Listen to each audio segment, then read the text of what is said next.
ತೋರಿದ ಶೌರ್ಯ, ಧೈರ್ಯ, ಸಾಹಸಗಳು ಇಂದಿಗೂ ಮೈ ನವಿರೇಳಿಸುತ್ತವೆ. ಫೀಲ್ಡ್ ಮಾರ್ಷಲ್ ಮಾಣಿಕ್ ಶಾ ನಾಯಕತ್ವದಲ್ಲಿ ಪಳಗಿದ ವೀರ ಅವರು. ಬೆಂಗಳೂರಿನ ವಿಂಗ್ ಕಮಾಂಡರ್ ಎಂಆರ್ ಶಿರಾಜಿ ಯಶೋಗಾದೆ ಇಂದಿನ ಜೈ ಹಿಂದ್ ಸನ್ಮಾನ್ನಲ್ಲಿ.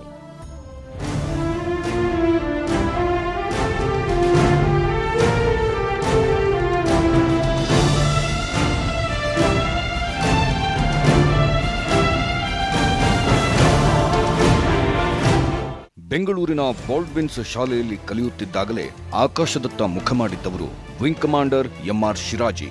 ಆಗಸದಲ್ಲಿ ಸದ್ದು ಮಾಡುತ್ತಾ ಹಾರುತ್ತಿದ್ದ ವಿಮಾನಗಳನ್ನು ನೋಡಿ ಆಸಕ್ತಿ ಹುಟ್ಟಿತ್ತು. HALನಲ್ಲಿದ್ದ 2ನೇ ವಿಶ್ವಯುದ್ಧದಲ್ಲಿ ಹಾರಾಡಿದ್ದ ವಿಮಾನ ನೋಡಿದ ಮೇಲಂತೂ ತಾನು ಏರ್ಫೋರ್ಸ್ ಜಾಯಿನ್ ಆಗಲೇಬೇಕೆಂಬ ಹಠ ತೊಟ್ಟವರು ಮೊಹಮ್ಮದ್ ರಜಾ ಶಿರಾಜಿ.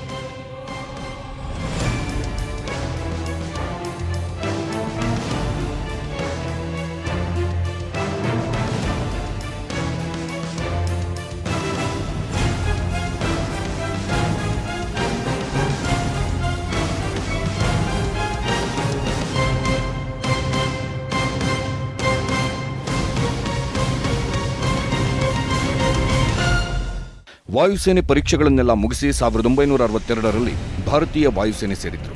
ಆಗ ಭಾರತದಲ್ಲಿ ಯುದ್ಧದ ಕಾಲ. ಒಮ್ಮೆ ಚೀನಾ ಜೊತೆ, ಮತ್ತೊಮ್ಮೆ ಪಾಕಿಸ್ತಾನದ ಜೊತೆ. ಹೀಗೆ ಅಕ್ಕಪಕ್ಕದಲ್ಲೆಲ್ಲ ಶತ್ರುಗಳೇ ತುಂಬಿಕೊಂಡಿದ್ದ ಕಾಲದಲ್ಲಿ ಯುದ್ಧ ಅನ್ನೋದು ನಿತ್ಯದ ಕಾಯಕವಾಗಿತ್ತು.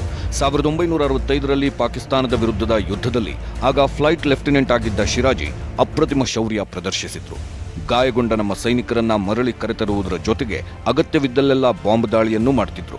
ನ್ಯಾಟ್ ಏರ್ಕ್ರಾಫ್ಟ್ ಹಾರಿಸುತ್ತಿದ್ದ ಯುವಕ ಶಿರಾಜಿ ಅದೆಷ್ಟು ಚುರುಕಾಗಿದ್ರು ಅಂದ್ರೆ ಜೀವ ಪಣಕ್ಕಿಟ್ಟು ಭಾರಿ ಅನಾಹುತವೊಂದನ್ನ ತಪ್ಪಿಸಿದ್ರು. We settled in Bangalore and I studied in Baldwin Boys High School. Started in 1952 and finished in 1969. Then I did my UPSC exam, cleared it, joined the Indian Air Force in 1962. Got a commission in 62 December. I served for 35 years, pilot officer, fighter pilot, started flying jet aircraft. I flew 13 different types of aircraft in my lifetime.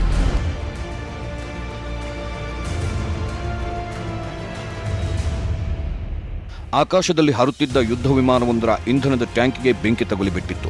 ಕೂಡಲೇ ಆ ವಿಮಾನದ ಪೈಲಟ್ಗಳು ಅಪಾಯದ ಸೂಚನೆ ಕೊಟ್ಟರು.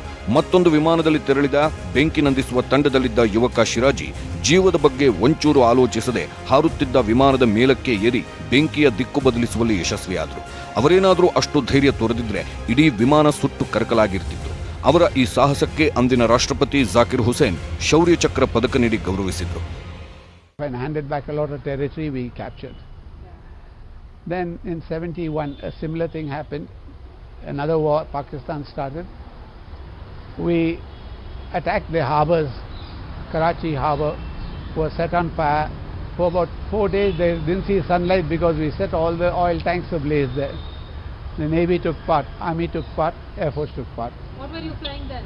Then I was flying MiG-21. And then like I said, I've enjoyed myself, my flying. I used to get up.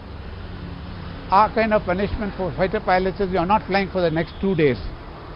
It was a punishment.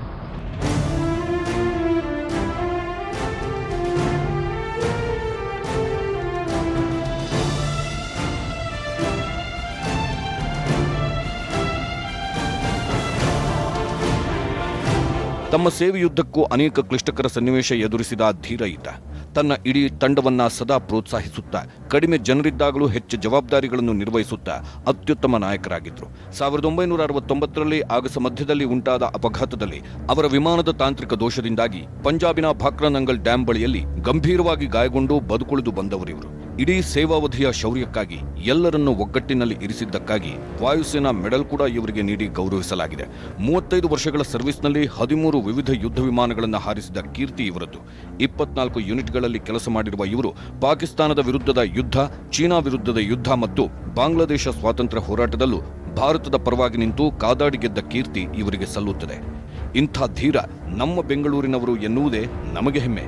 Soumya Kalasa, metro bureau, news 18 Kannada.